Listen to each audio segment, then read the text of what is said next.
SIMISOLA in Korea. SIMISOLA followed Minjun down the stairs, her earlier awkwardness with him now smoothed over by their brief interaction. She still couldn't believe she had ended up in his room, of all places. The noise of the party grew louder as they approached the living room, but the sight of someone waiting near the stairs stopped them. It was Hana, arms crossed and tapping her foot impatiently, her brow furrowed in concern. "SIMISOLA!" Hana exclaimed as soon as she spotted her. Relief flooded her voice. "Where have you been? I've been looking for you everywhere." SIMISOLA hesitated, glancing at Minjun. I got lost." Minjun chuckled softly under his breath. "That's an understatement." Hana narrowed her eyes at him before focusing back on SIMISOLA. "You got lost? Upstairs? Why didn't you come find me?"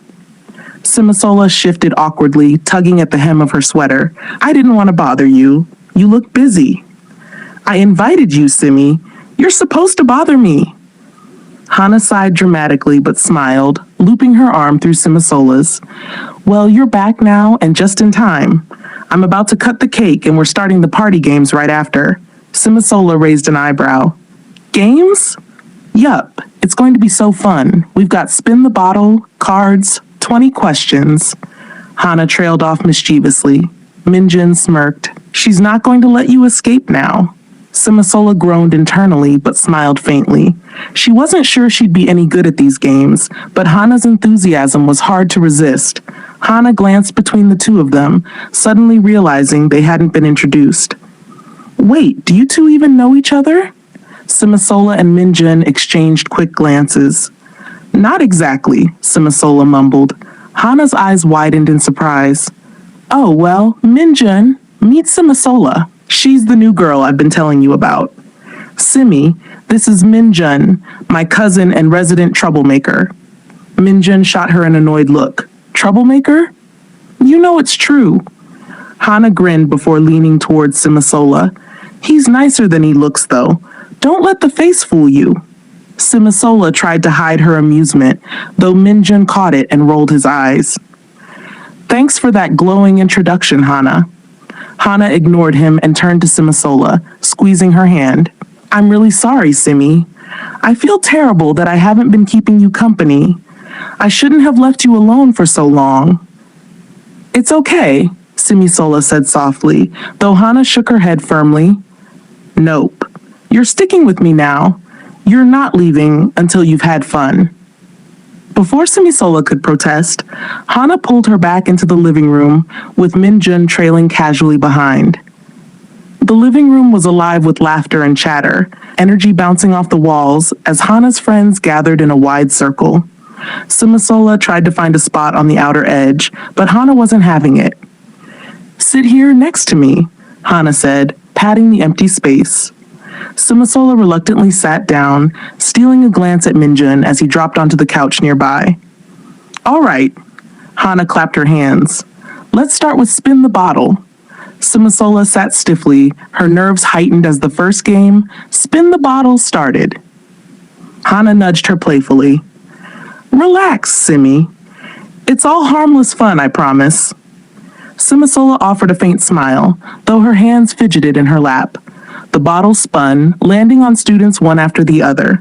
The group erupted into fits of giggles and exaggerated groans as players were dared to sing, dance, or answer embarrassing questions. By the time the game shifted to 20 questions, SIMISOLA found herself smiling despite herself.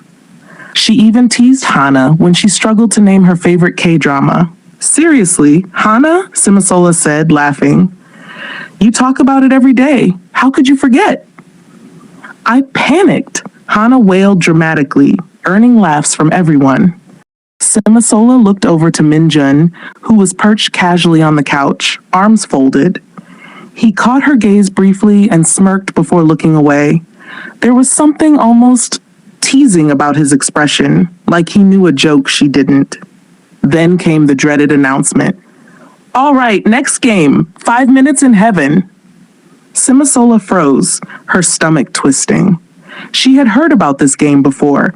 Two people chosen randomly would spend 5 minutes in a closet together. It's harmless. Hana whispered beside her, sensing her unease. You don't have to do anything. Just talk if you want. SIMISOLA swallowed hard, trying to appear calm. The first few rounds went by in a blur. Students returned from the closet looking flustered or smug, prompting teasing and laughter from the others. Then the bottle spun and landed squarely on SIMISOLA. Oh no, she whispered under her breath, feeling her cheeks heat up. SIMISOLA! Hana cheered, clapping excitedly. Come on, it's your turn. SIMISOLA shook her head quickly. No, I can't. Before she could argue, the bottle spun again, landing on Minjun. The room erupted into whistles and hoots. Minjun, who had been lounging on the couch, straightened up, his expression unreadable. He glanced at SIMISOLA, raising an eyebrow. Looks like we're up. SIMISOLA's heart sank. Why him? Of all people. Hana grabbed her hand and pulled her to her feet. Go! You'll survive 5 minutes, trust me. With a deep breath, SIMISOLA allowed herself to be guided toward the closet. Minjun followed behind, his footsteps measured and calm. The door creaked open, revealing a small, cramped space lined with coats and shoes. SIMISOLA hesitated at the threshold. After you, Minjun said smoothly, holding the door open. SIMISOLA gave him a wary look before stepping inside. He followed, closing the door behind them. The space immediately felt smaller with him there, their shoulders almost brushing. The silence was thick and awkward at first.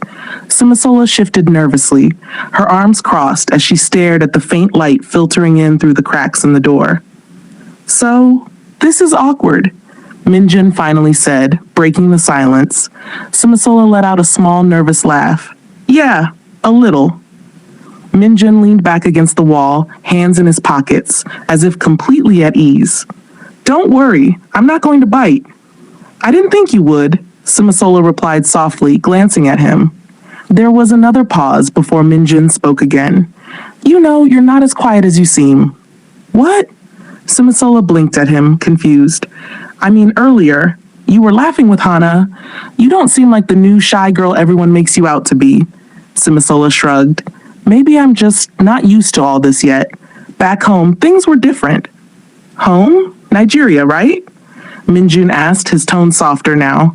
Yeah, Minjun nodded as if committing that to memory. It must have been a big change for you. SIMISOLA looked down at her shoes. It is.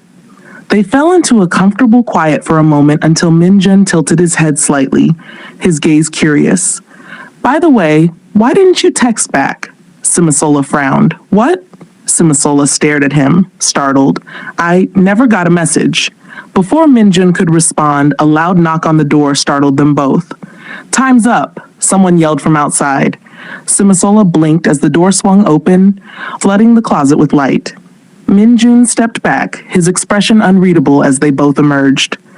Did you two bond? Hana teased, waggling her eyebrows. SIMISOLA managed a small smile but said nothing, her mind replaying Minjun's words. The morning sunlight poured through the classroom windows, dancing across the desks as students chatted quietly amongst themselves. SIMISOLA sat near the back, scribbling absent-mindedly in her notebook, her mind drifting to the events of the weekend. Thoughts of Minjun, his question, his gaze, the strange kindness in his voice, kept bubbling to the surface, no matter how hard she tried to suppress them. Class, settle down, their homeroom teacher, Mrs. Park, announced as she entered the room. She was a middle-aged woman with sharp eyes and an authoritative presence that could silence even the loudest chatter. The murmuring quieted instantly. SIMISOLA looked up, grateful for the distraction. Today's gym class will be a bit different, Mrs. Park continued. Class B will be joining us this morning for combined activities, so I expect everyone to behave and cooperate. The class erupted into whispers and murmurs. Combined gym class was unusual, and the students' curiosity was palpable. Who's in Class B again? Someone whispered behind SIMISOLA. Isn't that Minjun's class? Another voice replied excitedly. At the mention of his name, SIMISOLA's pen froze on the page. Her heart gave an odd little jolt. Minjun? Quiet, Mrs. Park said, her stern voice cutting through the chatter. "Head to the gymnasium in 5 minutes. I don't want to hear any complaints." SIMISOLA packed up her things slowly, hoping to blend into the flow of students. She hadn't realized until now that Minjun was in Class B. Not that it mattered, she told herself firmly. After all, there were plenty of other students.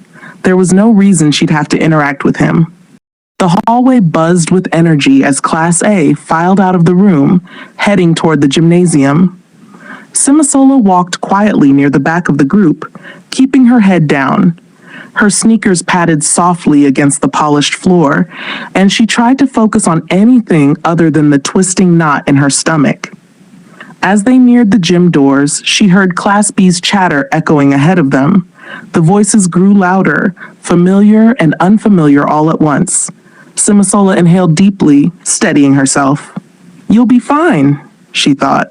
"Just blend in, and no one will notice you." The gymnasium was already bustling with activity as students from both classes trickled in. The polished wooden floor gleamed under the bright lights, and the air was thick with the smell of sweat and rubber. SIMISOLA froze near the entrance, her eyes scanning the crowd. Sure enough, there he was, Minjun. He stood in a small cluster of boys near the bleachers, dressed in a black t-shirt and gym shorts.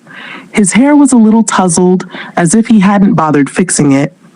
He laughed at something one of his friends said, the sound carrying over the gym noise. SIMISOLA quickly looked away, her cheeks warming. She hated how aware of him she'd become since the weekend. "All right, everyone, line up!" The gym teacher, Mr. Kim, shouted over the noise. He was a burly man with a whistle perpetually around his neck, and he wasted no time getting the students organized. "Today we're playing dodgeball," Mr. Kim announced, earning a mix of groans and cheers. "Class A on this side, Class B on the other. I don't care if you're friends. This is war." SIMISOLA sighed as she shuffled to her team's side, standing near the back of the line. She had always hated dodgeball, the chaos, the flying balls, the inevitability of getting hit. She wasn't competitive like some of the others. If she could just avoid getting noticed and survive until the end, that would be enough. Mr. Kim blew the whistle, and the game began. The gym turned into an explosion of motion. Balls whizzed through the air, students shouted as they dodged and weaved. SIMISOLA stayed near the back, dodging when necessary, but otherwise avoiding the fray. She noticed Minjun easily on the other team. His movements were quick and confident as he threw a ball, knocking out one of her classmates effortlessly. She rolled her eyes. "Of course he's good at this." "SIMISOLA, watch out!" The shout came from somewhere to her left, but it was too late. Before she could react, a ball hurtled toward her, striking her squarely on the side of the head. Everything tilted. Her vision blurred, the room spinning as a dull ache bloomed at her temple. The noise of the gym dulled as if someone had turned down the volume. Then everything went black. The first thing SIMISOLA noticed was the softness of the cot beneath her. A faint antiseptic smell tickled her nose, and the hum of the air conditioner filled the quiet room. Slowly, she opened her eyes, wincing as a sharp pain throbbed at her temple. "Mimi," the voice floated to her from somewhere in the fog of her mind. It was soft, familiar, her mother's voice. In her half-conscious state, SIMISOLA could almost see her, the warm smile, the gentle hands brushing back her hair as she fell asleep. "Mimi, my darling girl." Her chest tightened. Tears burned at the corners of her eyes, and before she knew it, a sob escaped her lips. "Mama?" she whispered, her voice breaking. The sound of a door opening startled her, and she jerked upright, blinking rapidly to clear her vision. Minjun stood at the doorway, holding a small plastic bag. "Oh," he said, pausing mid-step. "You're awake." SIMISOLA wiped at her tears quickly, her face flushing with embarrassment. What are you doing here?" Minjun stepped further inside, setting the bag on the small table beside her cot. I brought you this. Thought you might need it." SIMISOLA frowned, confused, before glancing at the bag. Her cheeks burned as she noticed the faint stain on her gym shorts. Oh no. Minjun seemed to sense her realization. Hana mentioned earlier that you might, need some things, pads or whatever. He rubbed the back of his neck, looking awkward. So I ran to the nurse's supply cabinet. Simisola stared at him, speechless. You didn't have to do that. He shrugged, though his expression softened. It's nothing. And don't worry, no one else noticed. I made sure of it. For a moment, the room was quiet except for the faint hum of the air conditioner. Simisola felt her embarrassment giving way to something softer, gratitude. Thank you, she said quietly, meeting his gaze. Minjun offered a small smile, one that was free of teasing for once. Don't mention it, and you're not hurt too bad, right? I'm fine, Simisola murmured, though her voice still trembled slightly. Minjun nodded. Good. You had me worried there, Mimi. The name hit her like a jolt. She blinked, staring at him. What did you just call me? Minjun tilted his head slightly, as if confused. You mentioned it in your sleep, so I figured it was an abbreviation of your name. Simisola looked away, blinking back tears. Oh. Minjun shifted awkwardly before speaking again, his voice quiet. I don't know what happened, but if you need someone to talk to, I'm here. Simisola glanced back at him, surprised by the sincerity in his voice. For the first time since arriving in Korea, she felt a crack in the wall she had built around herself. Thanks, she whispered. Minjun smiled faintly before standing up. Get some rest. I'll tell Hana you're okay. As he walked toward the door, Simisola leaned back against the pillow, her mind still swirling. For reasons she couldn't quite explain, she felt a little less alone.